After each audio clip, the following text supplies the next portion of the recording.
As usual, we try to look into the future, see where are we heading.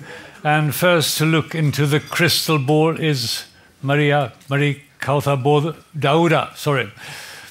Welcome up. With a paradox, we need self-help books, but self-help books won't help us. Thank you very much. I'm aware that this is the last panel of the day, so I will mainly be communicating through memes. I think it's the meme time of communication. So here's my first meme.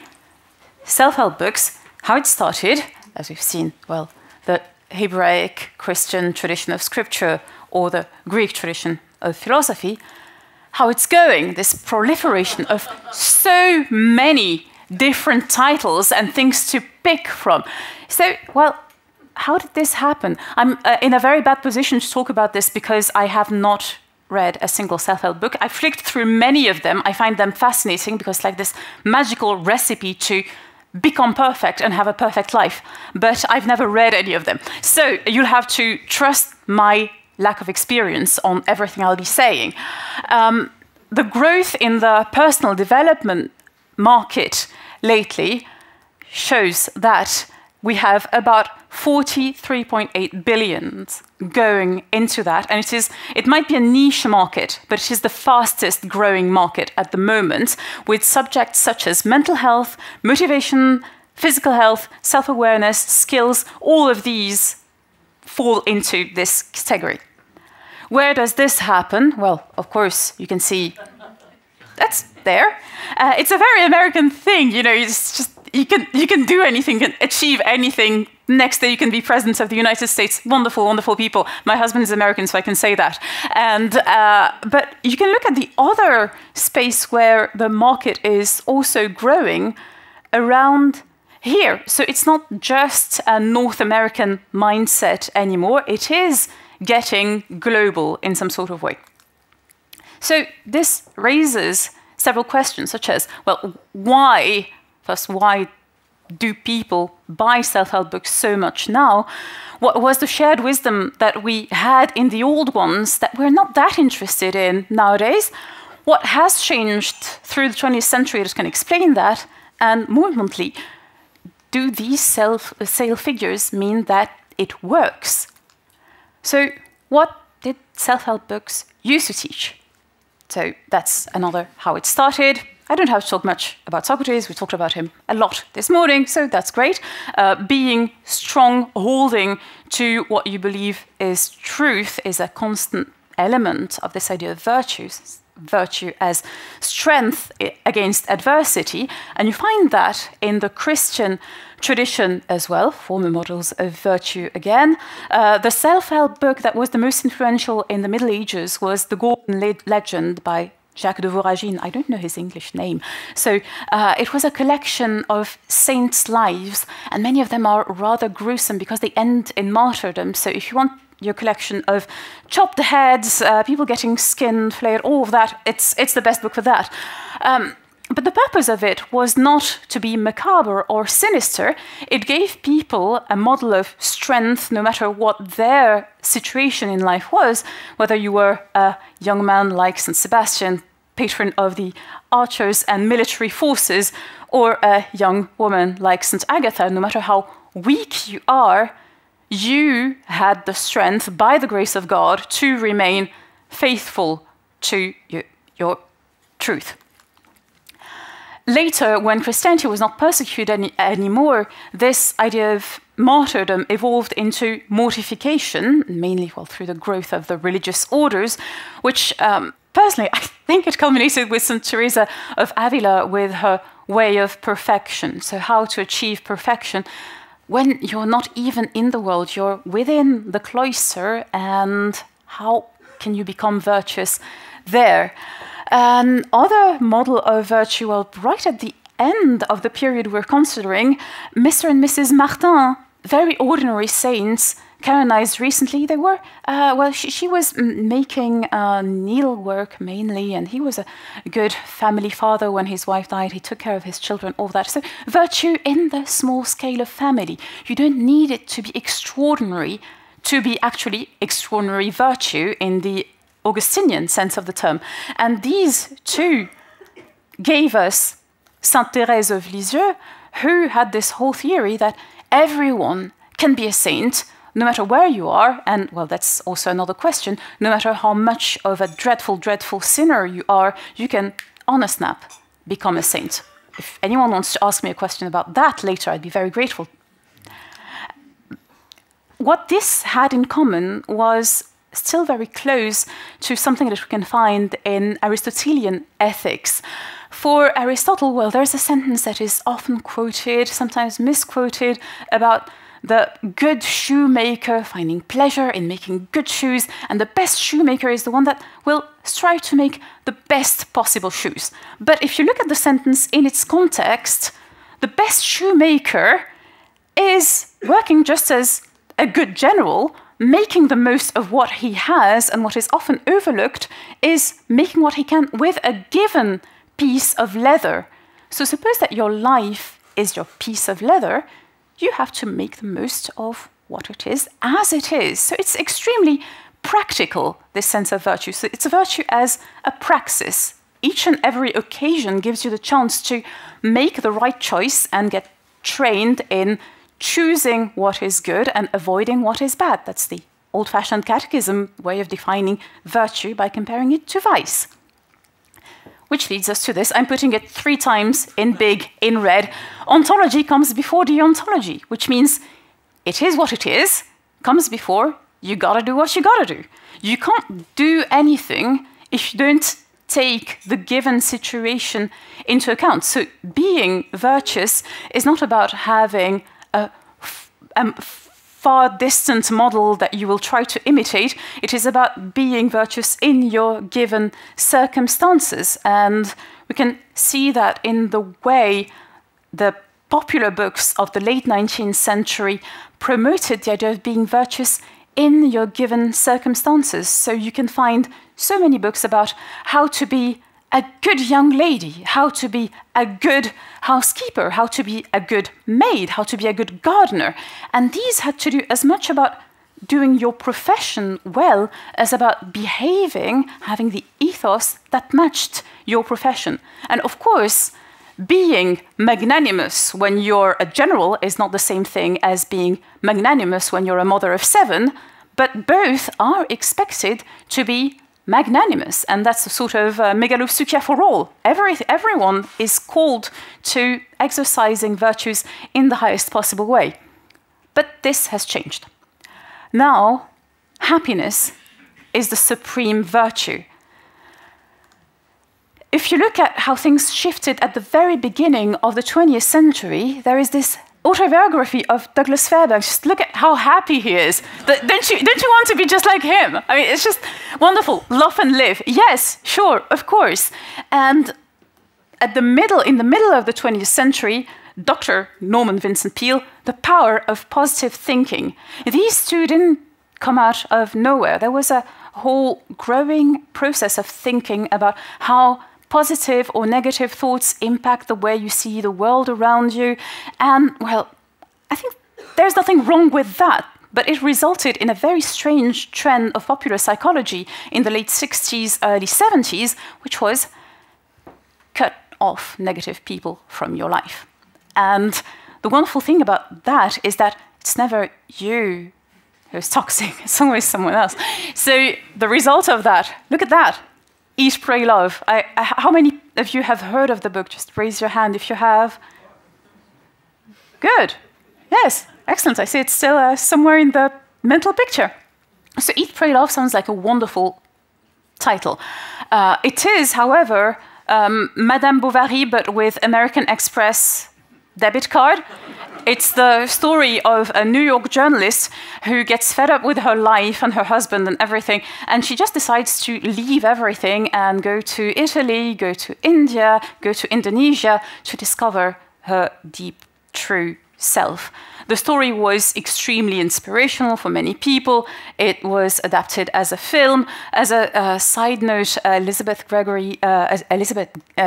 Gilbert, why am I misnaming her?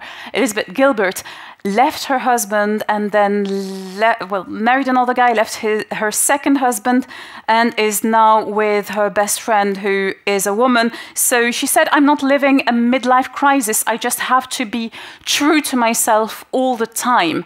So there's this burden of following exactly what you think is good at any given time. I think it's an incredibly heavy burden, but many people seem to have enjoyed it because, look at that, it's Eat, Pray, Love made me do it. So some people were so inspired by this book that their testimonies were collected in this sort of Eat, Pray, Love for all. And what I find wonderful is that they ended up becoming Elizabeth Gilbert. They ended up becoming the tellers of their own story in this pattern of, this is how I'm going to achieve my deep, true self. So in a way, they all secretly wanted to be this fancy New York journalist, which brings me to this very important, I'm sorry that the writing left out of the screen, but that's from metaphysical desire to mimetic desire. When we want something, usually it can have something to do with our practical desires. We want to eat, to drink, whatever. We need to satisfy our biological needs. But this is always framed in such a way that we also try to satisfy what René Girard, the philosopher who developed this, calls metaphysical desire. If I want to eat, I have the choice between eating a lousy sandwich brought from a dingy shop or going to a fancy restaurant. And when I go to eat in a fancy restaurant, I might get the exact same amount of proteins, glucids, everything, but I'll get the added satisfaction of belonging to the category of people who go to the fancy restaurant. I don't want the food, I want the belonging. So this is what René Girard calls the triangulation of desire. I want this, let's say eating in a fancy restaurant or becoming an empowered Western woman. The mediator here is what I will forget about. I'll try to forget that someone has pushed me towards that, but I will run towards this, and many self-help books would present this as your ideal self, the self that you have to become, but by validating everything, every single need you might have. And I'm not saying that all self-help books are like that. There are some self-help books that are really about self-challenge, and you see that in their covers, extremely effective, all that. I'm fascinated by the social phenomenon of Jordan Peterson, who basically tells the sons of the Elizabeth Gilbert generation women what their mothers didn't tell them. Make your bed, stand straight, talk politely. Why do you look like that? Girls will never talk to you if you don't behave better. So that's the void that Jordan Peterson is filling. So I'd like you to look at these pictures, these covers, and then look at these. These are not the same. These, out of context, look extremely neutral. They look extremely masculine if you compare them to the self-help books that are aimed at a feminine readership. So Big Magic is by Elizabeth Gilbert too. Girls, Stop Apologizing. Well, apologizing is actually good. It's the basis of civility. And it's fine to apologize. And then Super Attractor, it's about the law of attraction. If you really, really want something, it will happen. I've tried. No. So this all leads us to the self-validation unicorn. These books tell you that whatever you want is good in and of itself. You don't have to worry about vices, virtues, anything. The fact that you want it validates it as being good. The problem is that most of the time, well, you won't get it. So does self-help help? One problem that many psychologists noticed is that self-help books often encourage social contagion. You read something, you want to do like this, so the Elizabeth Gilbert phenomenon leads me to wonder how many women in Italy, India, Indonesia would dream of being the fancy New York journalist. And also it's extremely anxiogenic because it causes a feeling of temporal dissociation. Your happiness is always something that is postponed. You send it until something else is accomplished, whether it is perfect social justice or dismantling patriarchy or abolish whiteness or whatever, or even taking whatever kind of hormones or going through whatever kind of surgery to get the body that matches what you think you really are. So this leads Bridget Jones to write, maybe it helps if you've never read a self-help book in your whole life, but the law of the market is such as Bridget Jones wrote a self-help book herself. So one thing that we notice about readers of self-help book, they listen more than they read. Audiobooks have replaced the human voice that gives you advice. They are on social media a lot, which means that they receive this advice through peers in their social bubble, and they do not read other genres. So my advice, know your piece of leather, read more fiction. By reading fiction, first, well, there's the Martha Nussbaum idea that you are confronted with moral choices that you don't actually have to make, but it trains your moral sense. But also, it allows you to see that your life is actually yours. It's not someone else's life. It's not this self-help book writer's life or this novel heroine's life. It is yours, and a lot in it and a lot of the happiness of the people around you will depend on the moral choices that you make. Thank you very much. Thank you. Thank you. You said there's a search for happiness. What kind of happiness is it? Is it hedonistic, Epicurean, egoistic? Well, there is something that goes out of all these categories. There is something that can seem very hedonistic about it, about I'm going to fulfill my desires, but the amount of moral pressure there is about being true to yourself doesn't make it look very happy. It makes it look like a stoicism of happiness, a burden of trying to find that magic little thing that would make you happy. But so it doesn't fit really these former established categories. It somehow takes the worst of all and combines them. We talk about the distinction between personality and character. Mm-hmm. Are these books more about acquiring personality? The ones that are aiming towards self-validation are about exploring your personality. The other ones are more about building character. So if you look at the self-challenge books that I've listed, they would all have advice like wake up early, exercise, watch your diet. If you compare them to the mentality that would say that, well, if you're morbidly obese, you're beautiful in your own special way, even if you're going to die in the next 5 years while you're 25, it's not the same mentality that they promote. Mm-hmm. I also know very little about self-help books, but I know about cooking books because my friend buy books about famous chefs, great recipes, cooking, elegant kitchens. But the more they buy, the less they cook. They come home with trays of pizzas and they order hamburgers from Foodora. Could it be that you just sort of buy this book and say, I could be a better person? Yes. I don't have to read the book. It's so much trouble to read it. It's so much trouble to live according to these rules. I think the problem you're touching has been addressed by Plato in Gorgias with his comparison between the doctor and the cook. The cook will provide you with the kind of food you think you want. It will make you extremely happy, and that's what the sophist does when he gives you exactly the speech you want to hear.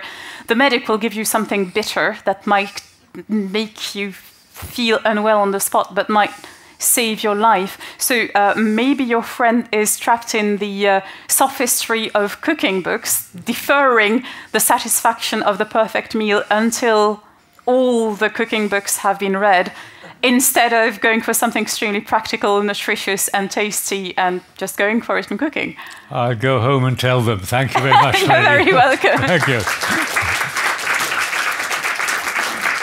Fredrik Svenneus, du är välkommen. Welcome up on the stage. Thank you. Yes. Okay, yeah. The title of my presentation here is a question. Transhumanism and artificial intelligence, the ultimate pride, question mark. And I want to say that I hope I won't make too much of a caricature of transhumanism. I mean, I want to take it seriously and I want to try to answer the question, and in 15 minutes it's not going to be easy. So, we've been talking a lot about pride today. I mean, the original Latin is superbia, usually translated as pride or possibly vanity. But I mean, going back to the Greek tradition, it would perhaps be more adequate to talk about arrogance, grandiosity, or perhaps, as also has been mentioned several times already, hubris. And I think hubris, in a sense, sort of gets at the essence of pride in the kind of transhumanist version. So hubris, what is hubris? Going back to the Greek myths and to, well, the tragedies, I mean, hubris could be sort of thought about as the aspiration to take control of your own destiny and become more than human. I mean, more of a god, you could say. And I mean, very sort of obvious illustration of this. I mean, Oedipus has already been brought up, but in the context of transhumanism, perhaps the story of Daedalus and Icarus. You all know it. They tried to escape King Minos on Crete, and Daedalus, the inventor, he invents these wings, and they manage to take off, but Icarus gets arrogant and he flies too close to the sun, and the wax melts and he tumbles down in the sea and he dies. So Daedalus is punished for his hubris. And I mean, from the transhumanist perspective, this punishment is really unjust. I mean, from that perspective, this vice is actually the ultimate human virtue and not the ultimate sort of human sin. And how could we understand that? Well, perhaps I should say something about transhumanism, about the history of transhumanism. Not all of you might be aware of, you know, the historical circumstances. I mean, the transhumanist movement is a kind of loosely organized networks of philosophers, scientists, tech entrepreneurs, artists, and sci-fi enthusiasts. And it all starts out in the 1970s, and it gets sort of more intense in the 1980s. And the main scene is the University of California, LA. And you have some of the key names up here on the screen. I don't have to read them to you. I'm sure many of you have seen or heard the names. And if you should sort of try to describe the transhumanist project, what it's all about, it's actually about making human existence better in all conceivable ways. I mean, smarter, you know, faster, stronger, whatever you have. But ultimately then also trying to defeat death through the use of scientific technologies. I mean the kind of ultimate wrong with human existence, according to the transhumanists, is that we have to die. And of course, then that makes the project of transhumanism a kind of hubris in the sense that you try to become more godlike, because the gods are, well, at least they live longer than us. and in many religious traditions, they live for eternity, or they have a kind of eternal life. And coming back then to Greek mythology, sort of naming transhumanist heroes, we have, of course, Prometheus, who is the semigod, the Titan, who brings fire and also technology to the humans. And then he's punished for this by Zeus. And, well, he's tied or chained to a cliff, and he has an eagle which devours his liver every day, and it goes on and on again. And actually, there is also a kind of end to his plagues, to his suffering in Greek mythology, because we have this other transhumanist hero, Hercules. And Hercules, as a part of his 12 labors, actually releases Prometheus, killing the eagle with a spear. Or an arrow from his bow. You have the eagle down here to the left. It's kind of darkish, but it's just been killed, so to say.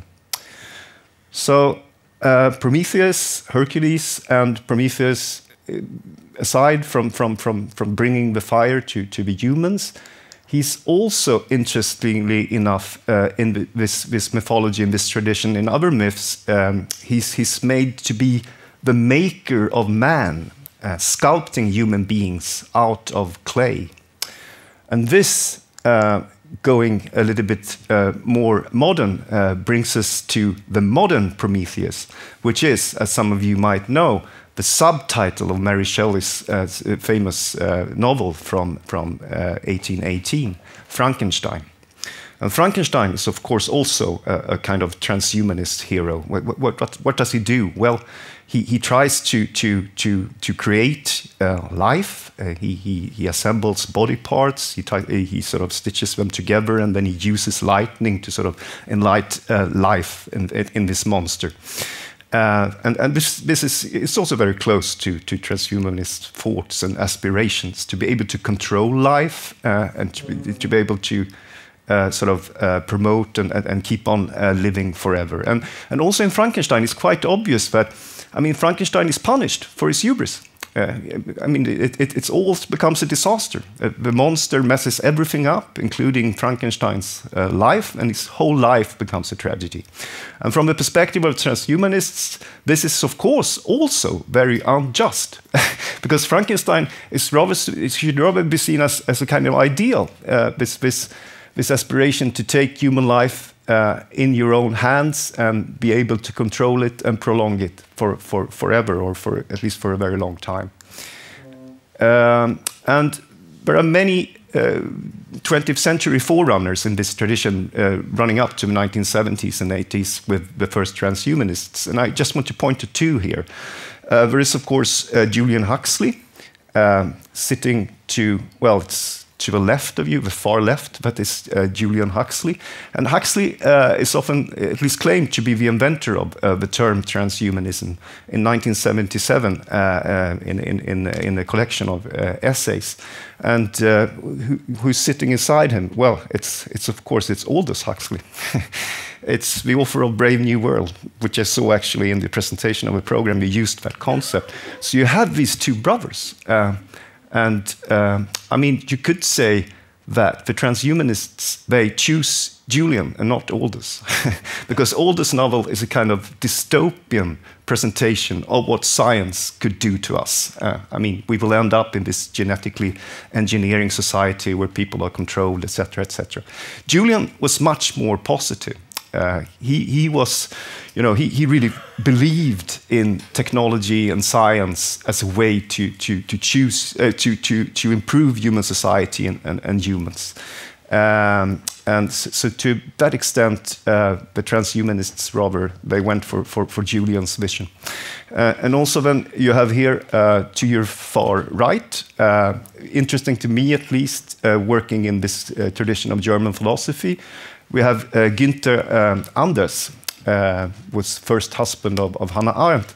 And he wrote a very important and it's not even translated into English actually, philosophy of technology work called in translation The Obsolescence of Human Being from 1956.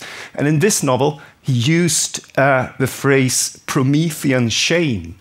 And what is Promethean shame? It's what you feel when you're standing beside the machine that you have created and you feel inferiority. You feel ashamed that you're a human being, you're not as perfect and good as the machine. So that comes from Anders. And I think Promethean shame is very much what many sort of contemporary transhumanists feel when they want to go for this kind of technology prospect. Okay. I mean, I have to make this very fast, but I think you could look upon transhumanists, this tradition or this movement as consisting of two waves.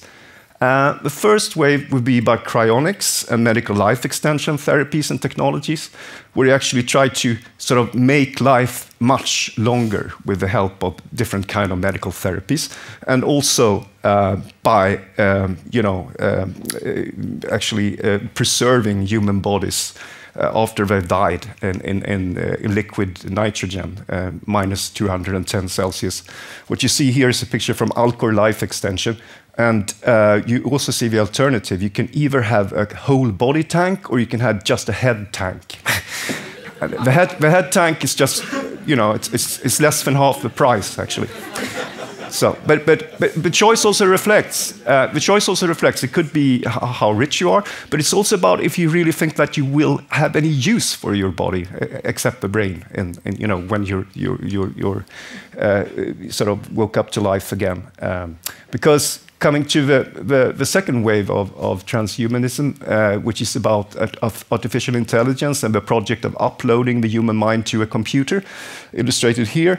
Iconic book here is Singularity is Near by Ray Kurzweil, written in 2005. And there the idea is actually that you could get immortal by uploading the human brain or all the kind of connections of the human brain to a computer, and thereby also becoming machine, and therefore you would be able to live forever because you wouldn't have the kind of fleshy restrictions that belongs to a biological body. Okay, 3 important future turning points according to transhumanists. I mean, looking on what is ahead of us. First is what is called longevity escape velocity, and this means essentially that for every year passing, medical science will be able to raise average human life expectancy by more than a year. And this would then result in people living much longer than today. I mean, not 120 years, maybe 200, 300, something like that. And many transhumanists think that that might happen, you know, within 10, 20 years or something like that. I don't think that personally, but I mean, it's in the kind of near future. Then we have this event of the singularity that I mentioned, and this is simply the point of technological explosion when generative artificial intelligence will become more powerful than human thinking, and or when this prospect of human brain uploading begins. And Kurzweil, his prognosis is that this will happen in 2045. The last one is rather, this is real science fiction, I would say, but it's more the ultimate sort of point of the whole process. It's called point omega. What is point omega? Well, it's the point in time when the whole universe will become self-conscious because it's sort of reorganized as computer code. So everything would be information. And actually, although I mean most transhumanists are atheists, there are some kind of religious transhumanists too. One could look upon this. This is my personal sort of observation, that you could actually sort of look upon this happening as God being realized for the first time, because there would only be one spiritual informational being. So that would mean no individual existence for humans or something like that. It's really the ultimate step in becoming godlike. And coming back then to the myths, I think these 2 waves of transhumanism, they correspond to 2 different forms of hubris or pride. You could call them Olympian and Christian or something like that. And the first is about this first wave with the cryonics and things. And that is the kind of the project of becoming as powerful as a god, but still with a body and with human aspiration, like smartness, dominance, procreation, everything you find in the kind of Greek mythology. The second way then would be more about becoming a sort of godlike mind without a body, that is something beyond the human altogether. And this could perhaps be linked with the kind of spiritual tradition of monotheism. Yeah, okay. Yeah, as you've heard, I mean, we talked about artificial intelligence recently. Actually been a kind of dystopian sort of turn also within transhumanism, because some of them now think that, well, it might actually not be brain uploading. It might instead be that the artificial intelligence itself becomes sort of smarter, more powerful than human beings, and they take over, and we cease to exist. And this seems like a problem, at least to me. But I mean, to some, transhumanism it would perhaps not be so bad, because the project is about escaping fleshy existence altogether. So perhaps it would be better that actually that they exist than that we still, continue to exist with our biological bodies.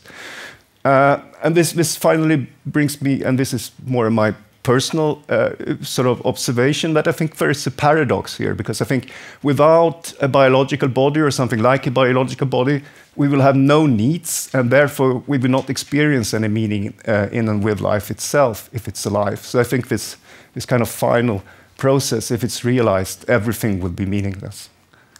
So okay, transhumanism and artificial intelligence for ultimate pride. Yeah, I would say probably yes.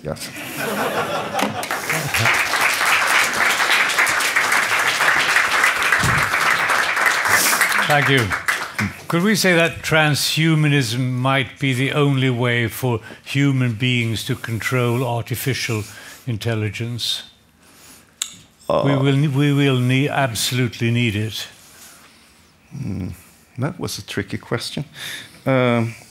You mean transhumanism in the sense that we have to make ourselves better in the kind of race with the machines or something like that? Download some brains to be equal with artificial intelligence. Yeah, I mean, I didn't talk about that here, but I think more of a kind of cyborg existence is probably coming. I mean, the mobile phone will be more sort of directly sort of in the head. I think that kind of, and different kind of extensions with technological body parts and things like that, glasses, I think that will come. But I think we will have the kind of fleshy existence at the bottom, because the very fact that we are animals is very sort of important to our whole life form, and also to our abilities to feel anything, to be happy, and also to ultimately be virtuous or not. So I think we will not be replaced by the machines because they don't have those aspirations, but maybe we will transform ourselves in this manner of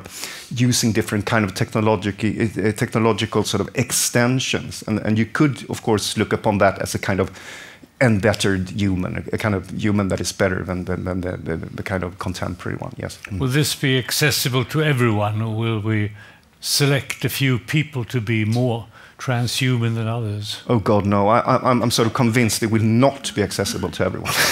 It will be accessible to, to the tech entrepreneurs and to the rich, I think. Yes. So it runs against the idea of equality between. I think in practice, yes, but all the transhumanists, of course, we deny this.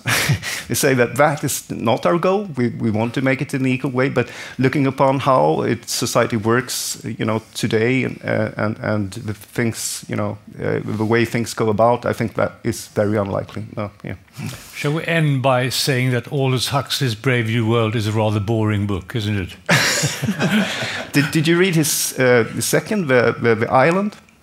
He has a second book. It's very. I can just say something very short about that. I invited you to do Yeah. Because the interesting thing with Aldous Huxley is that he was actually a kind of drug enthusiast. I mean, he really enjoyed hallucinogenic drugs. So he has a second novel from 1962 when he's living in California, of course, and writing this about the island. And the island is a kind of future utopic society where everybody takes what he calls moksha medicine, and that produces kind of fantastic experiences that you have, either alone or together. So in that novel, the drugs are used for the kind of better of humankind, whereas in Brave New World, soma is used to just keep people down.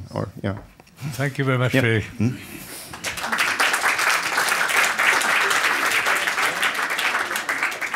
Sten Widman, välkommen. Tack.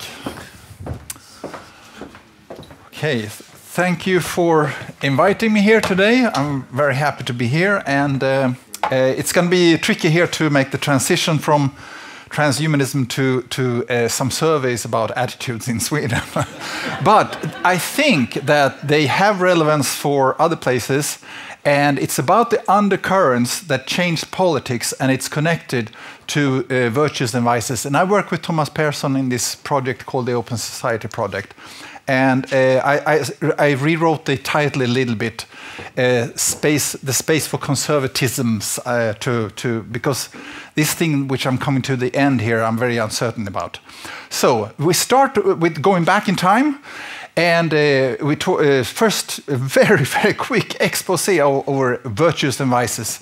And we have an agrarian society, and we couldn't find any real farmers, so I took 2 Swedish actors here who pose as they pretend Scandinavian actors who pretend to be farmers, but the guy to the left actually looks exactly like my grandfather, who was an actual farmer. On my mother's side, it was the bourgeoisie, and that's sort of explaining my mental health conditions. But that's a mix. So the old society, which means that you should never be a burden to society or other people, a very, very strong virtue. And then we have the engineering ideal, which comes in Sweden and becomes very, very strong, in particular in Sweden. People have written about this. Katarina Barling and Cecilia Garme has written an excellent book about this particular ideal, which I recommend you to strongly to read. So that comes into the picture here. And okay, you can be successful, but don't ever show off. This comes into the Swedish sentiments as well. Then things change very quickly. Hjalmar Branting, social democracy, universal suffrage, and I'm sorry that this is still under the headline vices, because I'm for the universal suffrage, so I think that is a good thing, but things change. World wars, economic growth, innovation in Sweden shapes this country to a large extent, and the ideals. Things were fairly, it was possible to understand Sweden with the left-right scale like this for a long time. Here on the left side, support the weak in society, support the state. To the right, defend freedom, pull your own weight, still a strong virtue. Don't be a burden to others. Gör rätt för dig. That's a very, very strong virtue here. And a vice if you don't live up to it. But then, you fast forward about 100 years, you have so many more things to keep track of. This is difficult because you don't know how to do the right thing so easily anymore, right? But there's a lot of things here which we do, which has sort of been added to the list of things we do. We have equality, right to abortion, we are a moral superpower. I'm talking about as we see ourselves and what kind of virtues that are displayed in public discourses of various kinds. We're not nationalists, absolutely not like Norwegians, etc. And we trust other people. You should at least say you do. We don't know if Swedes actually do that, but we should say it. Trust the state. Gold plating, meaning that if the EU tells us to do something, we should do it even better, even though nobody tells us to. We're not religious. Liberal values relating to identities. Yes, okay to show off sometimes, yes, but really don't do that. Peace-loving, we create peace wherever we go. We give aid, we create development. We're not racist and not xenophobic. Family is not that important, and we're very democratic, at least when the right party wins the elections. And there is a consensus culture. These are some things that we have measured. Some things I'm just speculating about, but that's okay. In any case, Sweden has changed rapidly. Violent crimes, you all know about that. Liberalization, new public management, these things are very important for how values change over time. And then immigration is very, very important here. We have in 2022, it was either 20, 26, or almost 33% that have a foreign background in Sweden, depending on how you count. And this is if you're born outside, or have 2 parents who were born outside Sweden, or if you have 1 parent were born yourself outside. So after 2 generations, you don't have foreign background.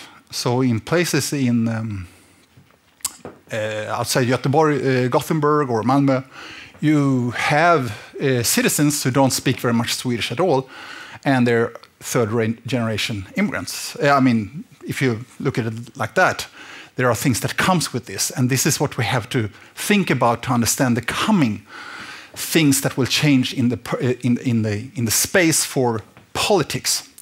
So here I'm using a very good report, a very interesting report called Integration Young People, which compares those with a foreign background with those who does not have that, and then the generation report from 2024.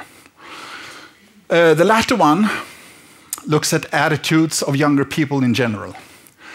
Younger people identify as someone who enjoys life. They focus on health a lot today, but they don't feel very well. They actually have a lot of psychological health problems, and they're in poor physical shape, many of them as well. And they think that politicians are not good at solving problems, and they do not trust or have faith in democracy so much anymore. This is an undercurrent that we need to understand. Then we go to the study on foreign background, compare with those with a Swedish background. There are good news. Structural integration works fairly well in Sweden. Those who have an immigrant background, after a few years, have about the same income or education, etc., as those who do not have foreign background. That's very good news. There is adaptation in terms of health and how long you live, things like that. And this is great news. Those with a foreign background looks at the future in a very positive way. So these are things that we should remember. Now we come to the differences. The political interest among those with a foreign background is slightly lower, but it's not that much lower, but they don't vote so much, but they don't have a party which represents them so much, they may feel. Social integration is not working well. If you have an immigrant background, you marry, you socialize with those who look like you, basically. Same things for Swedes, of course. And then, this is the most important part, I think, the cultural integration part. Because when you look at religiosity, views on the family, sexuality, equality, violence, abortion, and homosexuality in particular, you find that those who have a Swedish background are not very religious. Family is not that important. They have a very liberal view on sexuality. They very strongly believe in equality. And they're very strongly against violence in any situation. They protect abortion rights and are for rights for homosexuals, of course. And if you look at those who have a foreign background, it is the opposite. This is a huge difference. You can see that the cultural distance between those with a Swedish background and those who do not have a Swedish background, that's the largest difference that you can find. And this is among the young people. So this is what will be something that comes into politics, of course, when they get to vote. So all these things that I mentioned here, all these things in red, connect to those virtues, vices, whatever you want to call them, these values that are at stake here. This is where we will see political change in the very near future. It has actually already started to change the party space in Sweden, as we know. And this is when I come to why the left may not be so happy about the future, okay? In Järvafältet, Rosengård, Social Democrats have about 75% support of the population. But those with immigrant background do not automatically turn left. Immigrants have for example, have small businesses and are the most exposed to the wave of violence. So they will look for other alternatives. And many immigrants hold very conservative values. Sweden Democrats is the second most popular party among first-generation immigrants today. This is a very strong trend, and it will probably be even more so in the future. This is very important to remember if you want to look into the crystal ball here, I think. Why the right might not be so happy about the future? Well, it depends on how it goes with the integration question I mentioned in the beginning here. If integration works, then there is no big challenge to the right. Things can be sort of incorporated and managed within the ideology of the right. But if integration does not work, which we have indicators that it's not, because the social integration I mentioned before is working in the way that people are not mixing across the groups so much as we would have hoped to, they're behaving like Swedes who traveled to America 200 years ago. They set up their own communities and stuck to their own values for a very long time. One situation can lead to support for liberal conservatism. It can challenge or spin off in versions of national conservatism. You can have religious conservatism or even authoritarian conservatism in the possible outcomes that comes from this. And religious conservatism is one thing here when, for example, abortion rights will be challenged. So, that's what we are heading towards. That's where we are, and that's where we're heading towards. And I'll take the final minute here to just say 2 words about a coming research project that connects to the dynamics which I have just told you about. Because in the current political debate, in the public current political debate in Sweden, and in political science, which is my field, there is a strong focus today on populism. And that many of the things that I talked about here are the result of populist forces. And in the upcoming project that I'm hoping to pursue is to challenge this, because I think there are good reasons to see that populism never was the cause of many of the things, the clashes that we see today. It is a symptom. And if we go back and look at many other places to see what has been happening for a long time, then we can see that there are undercurrents which we need to think about. And they're not taking us to places where we're supposed to be going. You may have seen in The Economist quite recently a long article about the old Engelhardt Pippa Norris map on where different countries are positioned in a matrix where Sweden is in the upper right corners. You know, we are individualistic and we don't rely on religion and things like that. And everybody was supposed to become like Sweden when they became wealthier. And the world is a much better place today. We have more literacy. I mean, in many ways, of course, we're destroying the planet, of course, but that's another thing. But we have more literacy, we have more gender equality, we have fewer women dying when they give birth. All kinds of things are much better, but it's not taking them to the Swedish upper right corner. They're going somewhere else with their own values. They're not, we want them to become Sweden, but they're not. They're sticking with their own cultures for some reason. So, main underlying causes here to the situation we are in now, where we say that populism is pushing forward as a driving primary force, I would say we have to understand China. So we have the influence on global politics. Refugee waves are very important to understand here too. The pandemic and conflicts in various parts of the world. These things are stronger undercurrents for what changes, what is the virtues and vices today, not only in Sweden. Thank you. Thank you very much. Oh, yeah, that's something else. See, and you say that these young immigrants are becoming or are conservative. Do they have an ideology of conservatism, or are they just sort of indifferent, dissatisfied, clinging to their old ways of living?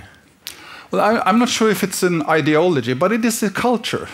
It is a culture which contains things which are the diametrically opposed values of what Sweden has tried to emphasize for a long time. And that's a thing which we saw coming, and we did not think about how to handle that for a very long time. Now it's changing the party, what do you call it? The party space in Sweden. And, is it one culture? No. Of course not. But they have, if you look at values relating to the families, they are similar in many ways, or abortion or something like that, or just views on homosexuality. Then you find similarities, but they are different cultures, absolutely. But if the right leader comes along, would it be possible to form a great party of conservative immigrants? Well, this is what Yüksel is trying to do, of course, with his new party, but it still hasn't. It's called Nuance, and it's not really a good description of what the party is about in all aspects that you can imagine. But it's what has been tried already, and in some parts of Sweden, it is a growing force. It's impossible to say where it will go. But will the big change be that they become a political force, or rather the danger of them being an apolitical part of society? That's a good question. I need to think about that. Because we have so many areas where they feel that they are outside the general society, utanförskapsområden as we call it. Yeah, but that's the thing which we actually done some research on. And these exposed areas, as they're called, they contain a lot of integration too. Take, for example, the criminal networks. In Sweden today, about 60,000 people belong to criminal or are connected to criminal networks. 60,000, that's quite high. But that's 99.6%. So it's far from. I mean, most people who come here as immigrants, they flee from the kind of conservatism that I'm speaking about. But there is, when they come here, they are easily captured in clan societies simply because most people move to places where, just like the Swedes did, look like themselves, right? And in those places, unfortunately, there are strong forces that are extremely conservative that work together with the criminal networks. So they sort of do their best to turn, to move things backwards, I would say. That was interesting. Thank you. Thank you. Thank you.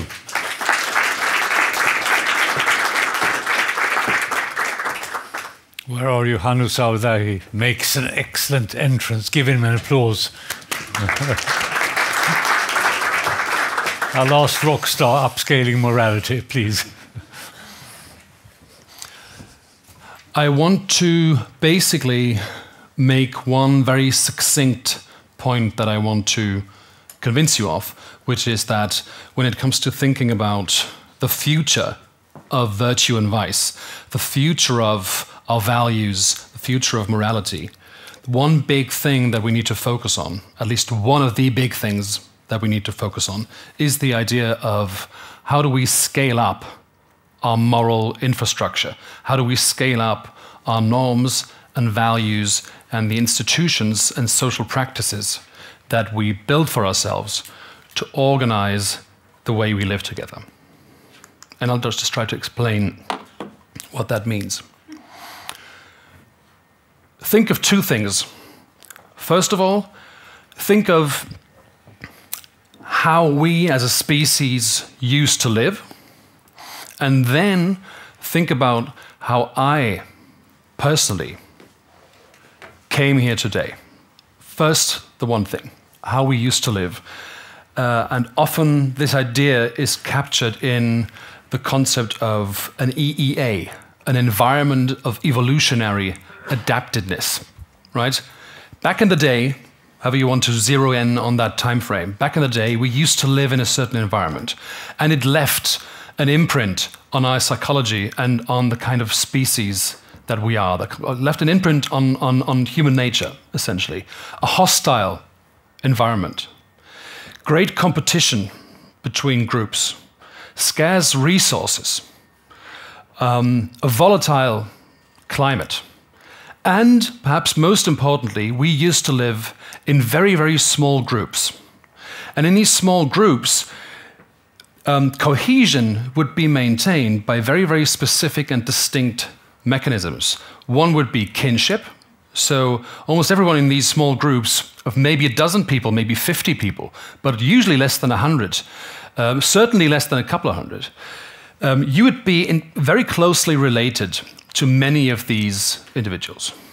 And another thing is reciprocal exchange. So you'd be personally acquainted with these people, and today I help you, tomorrow you help me. Reciprocity, right? But it's pretty easy in these small groups to have a kind of social bookkeeping about what's going on, who did what, who helped whom, how much, and it's very easy to know who's related to you and to what degree. That's how we used to live. Now, think about how I came here, why I'm here today. So a couple months ago, basically, I received a message from a stranger asking me, look, would you like, a couple months from now, would you like to come to a different country, fly across the sea, where you'll be picked up by a man that you've never met before and that you'll never meet again. And that man, you will enter that man's car, and that man will drive you for 2 hours to a location where you've never been, somewhere deep in the Swedish countryside. And you will spend 2 days and 1 night with a group of people that you have never met in an abandoned factory. And my response was, yeah, okay, that sounds good. And now I'm here. But just imagine how different your frame of mind has to be, your level of trust, the kinds of norms and expectations that you have about how society functions and how it works and what makes people tick to make that kind of deal. And it never even crossed my mind. Well, it did cross my mind in coming up with that example, but it never even, emotionally really affected me that that is an insane thing to do. Right? And for almost all of human history would be absolutely out of the question, and people would, rightly so, strongly advise against doing something so bizarre and dangerous and mortally risky. But now we're here, and it turned out, in fact, as I knew beforehand, it turned out to be fine. But just imagine the kind of difference in our psychology, in our moral psychology, in what kinds of norms we appreciate and embrace, the values that we hold dear, that make that kind of cooperation amongst perfect strangers in a very, very interesting and amicable and fruitful and productive way even possible. We have a kind of new ability that consists in this scaling up of morality that allows us to interact not just in these small groups that we evolved in, surrounded only by people that we know intensely well and that are related to us, but we can interact with strangers all over the world in productive ways, either economically or academically or scientifically or technologically or politically. And that is a very, very important accomplishment. And it is not just this idea, but it's one of the ideas that feature prominently in this book I wrote on the sort of origins and world history of morality, that has these 7 chapters that starts 5 million years ago, then 500,000, 50,000, 5,000, 550, and 5 years. And 5 years is about the present and the sort of current culture wars and cultural, symbolic, moral conflicts. But of course, many people want to know, well, what comes next? What is the future of morality and the future of our virtues and our vices, and how will we think about morality, and how will our normative infrastructure and our institutions develop in the future?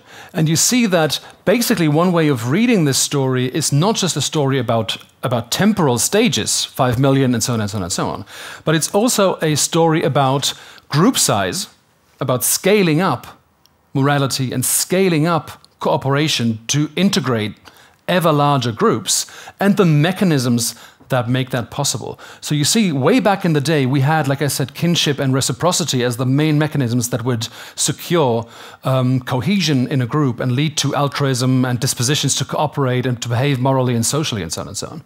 But we had to layer various other mechanisms on top of these foundations to scale up our moral systems and build ever larger groups. We had to start engaging in punishment, third-party punishment. So that's when I punish someone else for doing something to you, right?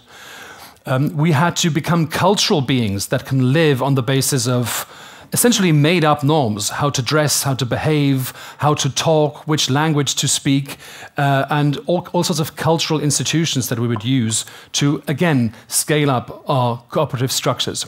Hierarchy and inequality became important once we started generating an economic surplus that could be appropriated by a small social elite. And we've been living under these sorts of conditions of intense hierarchy and economic, material and political inequality for the past 12,000 years up until today.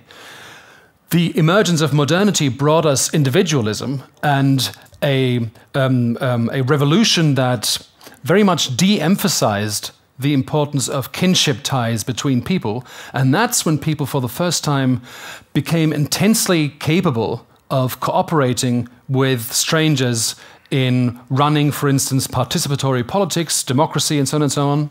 I mean, very long-term developments, of course. Trade and interconnected, at a certain point, globally interconnected markets started to emerge. And one of the main lessons, at least, of the 20th century was that it was also about scalability of morality and cooperation, namely that the reanimation of ethnic and racial conflict that happened in the first half of the 20th century is a very, very bad and risky idea, and should, in almost all cases, can be harmless in some cases, but should be, in the vast majority of cases, should be de-emphasized and overridden, because we already sort of naturally gravitate towards that idea. And in recent years, there was a big resurgence of the idea of identity. Which group do I belong to, and what are the advantages and disadvantages that accrue to the group that I belong to? And that can be an ethnic idea, that can be a sexual idea, it can be about religion, it can be any kind of way of carving up the social world. And again, the question is, if we have these mechanisms that all in their own different ways allowed us to scale up cooperation, what is the thing that comes next? Because we already know that the moral problems, the social problems, the political problems, the technological problems that we are already confronted with right now, they are problems that are characteristically about a global world. They are problems that could only emerge in a society that operates at a global level. And they require, to be solved, a society that can scale up its own cooperative efforts to yet another level. Unfortunately, we know that in many cases in history, that kind of transition to the next level, so to speak, has not succeeded.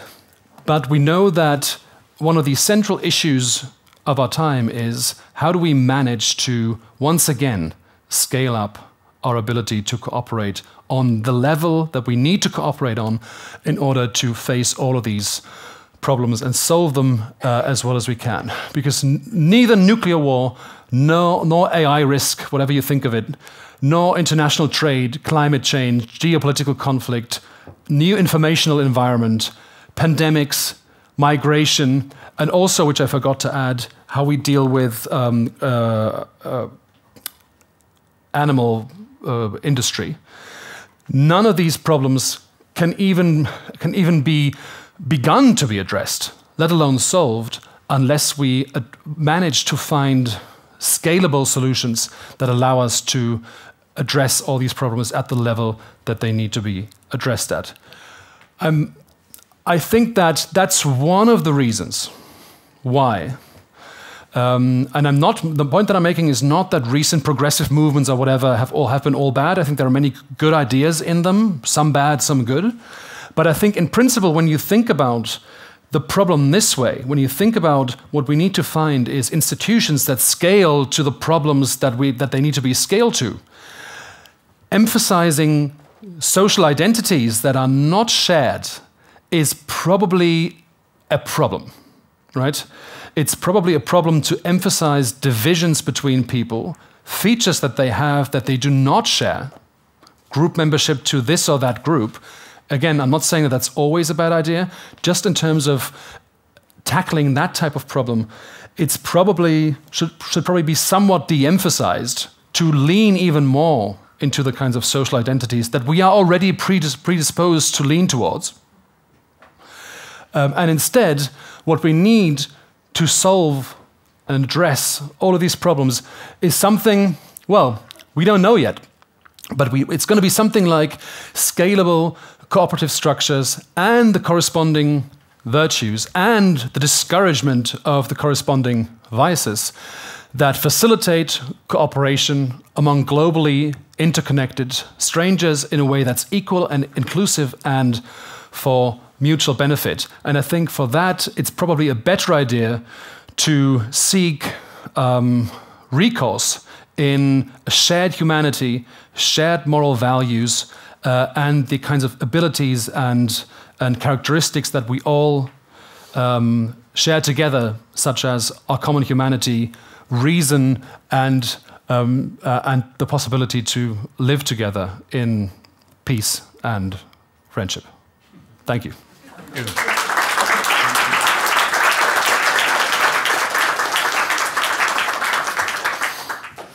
The outlook for global morality looks quite bleak now. Will it take a serious global crisis to drive people together and say that we share a common future? Yeah, I don't think it looks bleak. I'm happy to admit, or unhappy to admit, that there have been a couple of recent developments, of course, that have very saliently reminded us of the fact that violent conflict isn't over, that new diseases can pop up, that group hostility is very, very easy to reactivate and to exploit politically. So this is all real. But I think at the same time we also see that there is a very, very strong rejection of the idea that we should normalize violent conflict. There was a very, very strong outcry of shock and surprise upon the very idea that there could be war in Europe. Whereas 100 years ago, the idea that there should be war in Europe was, well, of course, what else? That's what we do. It's like what we're best at. So I think sometimes it is an increased sensitivity to certain issues that makes them loom very large, which then generates the impression that we're living in bleak times. I think overall that's not true, but of course bleak stuff happens and will keep happening. And I'm hoping that we find, precisely those types of solutions, because we see that as long as we don't have not a globally homogeneous, but a globally integrated world, we don't really know how to deal with conflicts between countries or ethnicities or religions in a way that doesn't involve risking larger war, leading to further divisions and so on and so on and so on. So I think it's not bleak, but it shows that it confirms that very idea that we need to find these global structures. But is it global morality possible in view of all these different cultures, religions and political systems that we have been witnessing today? I think it's possible. I think we already have it. There's very, very good research, very solid, very rigorous research that shows that there is, in fact, a rich menu of moral and ethical values and ideas and traits that are universally appreciated. If you want to know what they are, write me an email. I'm happy to give you stuff to read. But I'm just saying there's lots of very, very good, very recent empirical evidence that definitely shows that that type of shared human morality does exist. I think often when there seem to be value conflicts or cultural value differences, often what we see is that these are at the expense of the vast majority of people in some other place that are exploited by an oppressive elite. And in many, many cases, I think there are people in this or that country that you may think of right now when we think of examples like that, where people would say, no, I would much rather be freer. I would much rather be in a more liberal society, and so on and so on. I would much rather, run my own shop and be and not be harassed by my government.